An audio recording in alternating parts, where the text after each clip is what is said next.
In 1965, I was but a little girl, too young to understand the significance of the events of those times and the implication they would have for my life and the lives of millions of others. Too young to realize that people were fighting and dying for the simple right to vote that many of us today take for granted and, even worse, don't exercise.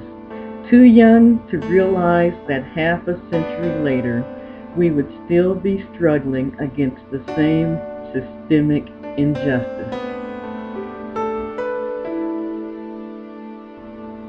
Watching the movie Selma makes you realize how far we've come and just how much farther we still have to go. In this season of actors transforming themselves into real-life characters, David Oyelowo does not lag behind. His portrayal of the late civil rights activist Martin Luther King Jr. embodies the man, the leader, the man, the husband, and the man, the human being. From rousing oratory to quiet, pensive moments, this Oscar-worthy performance rings true and has already been recognized with a Golden Globe nomination for Best Actor. Ava DuVernay directed this motion picture and is the first black female nominated for a Golden Globe in that category. Need I say more? This film is first class.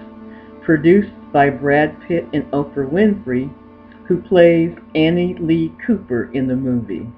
Annie Lee Cooper, after returning to live in Selma in 1962 and having her own run-in with law enforcement, decided to join the movement.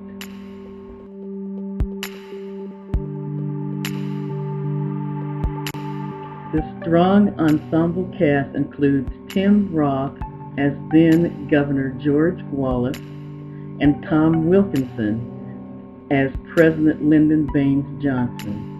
Selma recounts the story of King's nonviolent struggle for voters' rights when he was encouraged to come to Selma after efforts by SNCC organizers seemed stalled.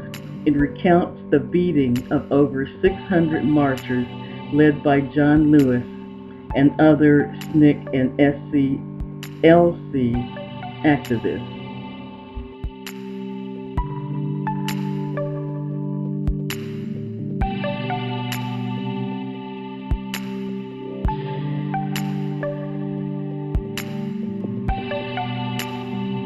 This brutality, televised around the world, came to be known as Bloody Sunday, but it spurred scores of others to join the fight.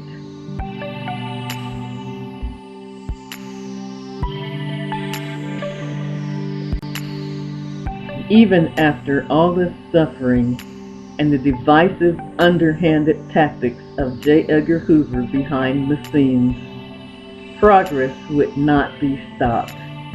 And finally, on August 6, 1965, the movement's fight came to fruition with the passage of the Voters' Right Act.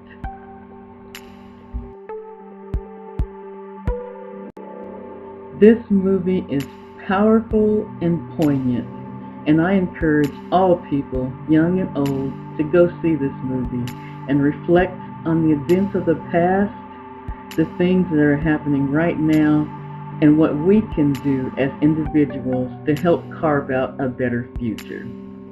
This is Marcita B, and as always, take care, be safe, and thanks for watching.